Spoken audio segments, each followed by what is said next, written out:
Hello everyone and welcome to this edition of Wordy Wednesday from Book Time with Elvis with me, Mark.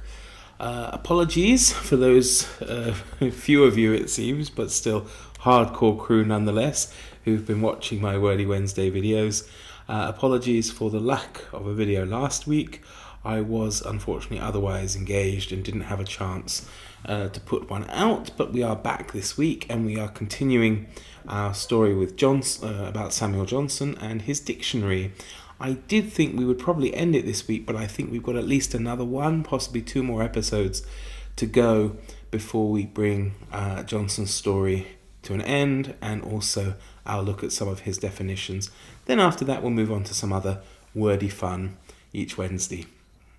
So we left Johnson with the publication of his dictionary back in 1755. So this was finally published, and what was nice about it was that there was an acknowledgement in it that the University of Oxford had finally awarded Johnson a Master of Arts degree, and they'd done so in anticipation of his scholarly work.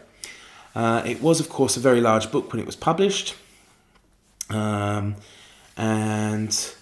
it contained around 42,000, well actually it seems pretty exact, doesn't it? 42,773 entries. It's quite a lot, isn't it?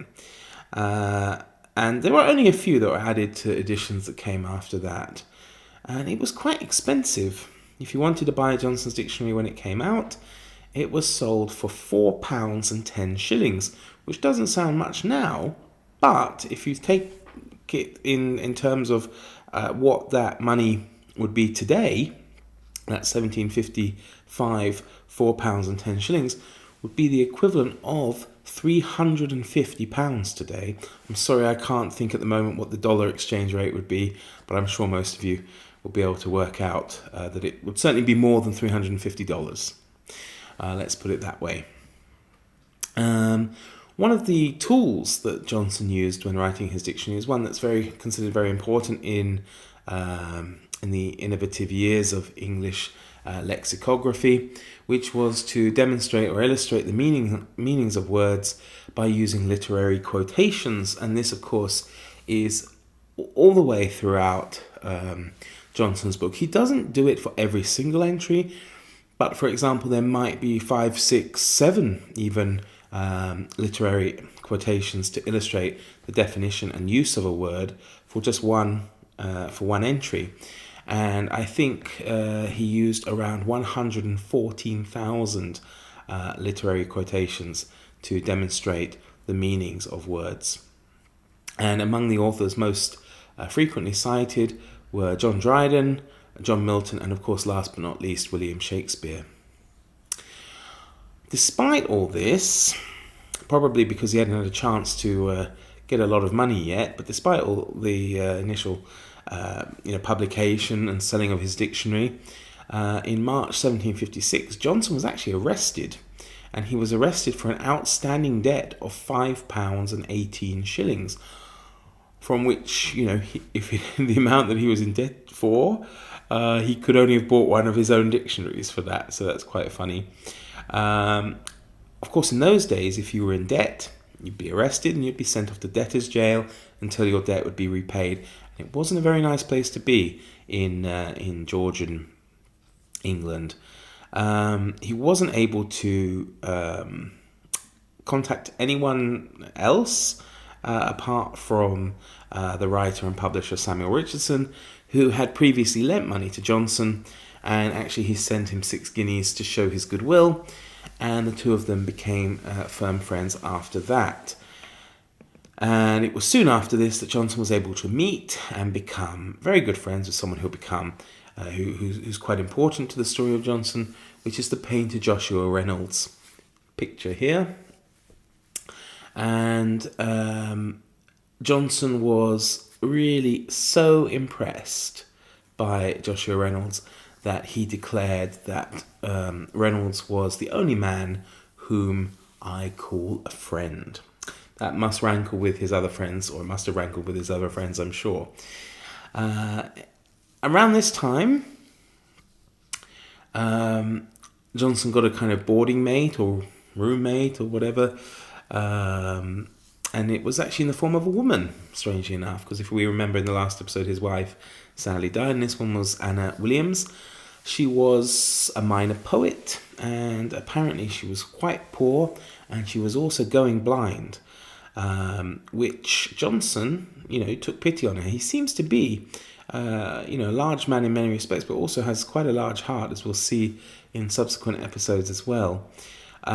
She's poor, and she was poor, and she was going blind, and Johnson attempted to remedy this because he paid and provided her with a room, and he also paid for a failed cataract surgery, and in turn she became his housekeeper. I'm a bit concerned by the phrase failed cataract surgery, because I can only begin to imagine what cataract surgery was like in Georgian times. I mean, these days I think they just blasted away with a laser. In those days, I can't even begin to imagine. Horrible. Johnson at this time also was working on a complete collection of the plays by William Shakespeare, and of course this took up a vast amount of his time.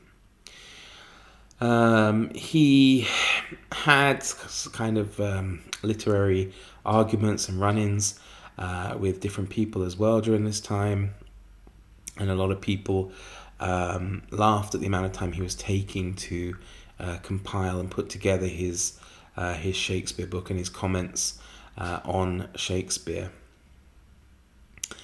One good thing for Dr. Johnson, or Samuel Johnson, was that early in July of, where are we now, 1762, the young King George III granted Samuel Johnson an annual pension of £300 in appreciation for his work on the dictionary.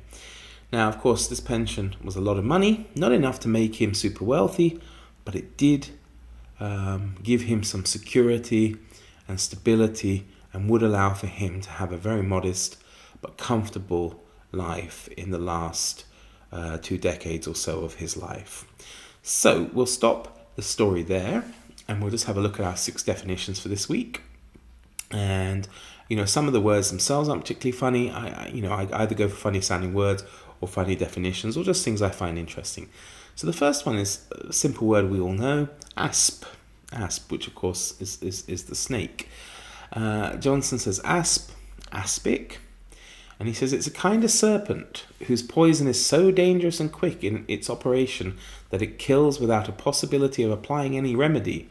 It is said to be very small and peculiar to Egypt and Lybia. Those that are bitten by it die within 3 hours, and the manner of their dying being by sleep or lethargy, without any pain. Cleopatra chose it as the easiest way of dispatching herself. I do like his turn of phrase there. And he illustrates it by using some quotations, of course. High-minded Cleopatra, that with stroke of asp sting herself did kill. And this was from the Fairy Queen. And the next one is from Milton's Paradise Lost. Scorpion and asp, and amphisbæna dire, and dipsas. That part might as well be Greek to me, but hey, there you go. The next definition, I'm not sure how to say it. It's either cachectical or cahectical. I'm going with cachectical or cachectick, and this is an adjective, and it's having an ill habit of body, showing an ill habit. Young and florid blood, rather than vapid and cahectical. That's from Arbuthnot.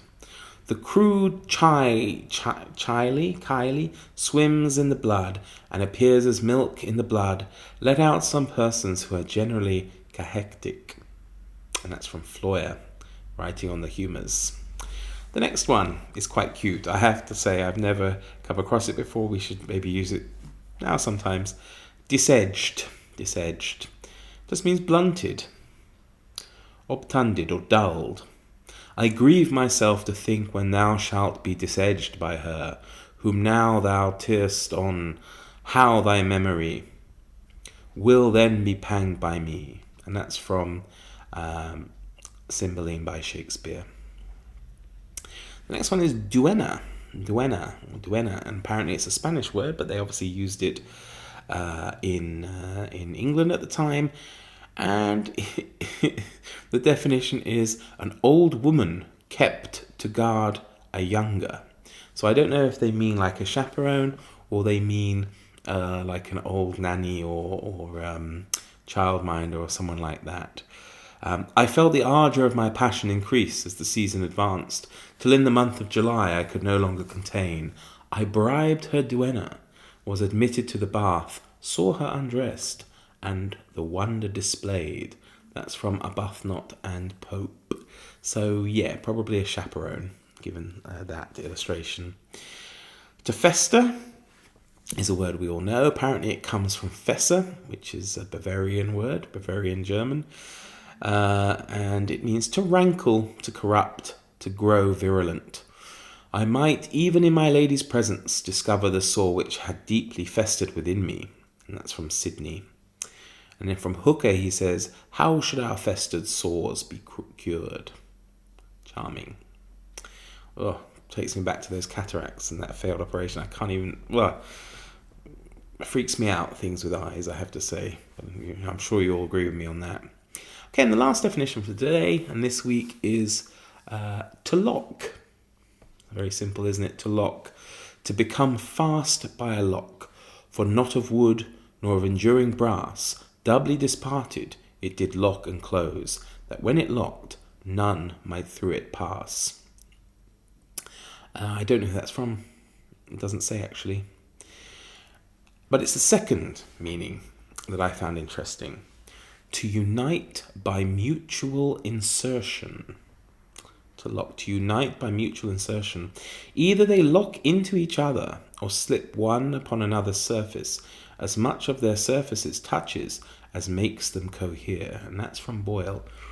I don't know if I've just got a dirty mind, but yeah, there we go. So, thank you very much for watching this week's edition of Wordy Wednesday. Apologies again for last week and not being around. But we will, of course, continue this next week. And for those of you who do watch these particular segments that I do and enjoy them, I'm very grateful to you, because I certainly like them, even though they don't appear to be super popular. But it doesn't matter. I'm not doing it for that. So I wish you all a very great day, and I'll see you all soon. Take care. All the best. Bye-bye.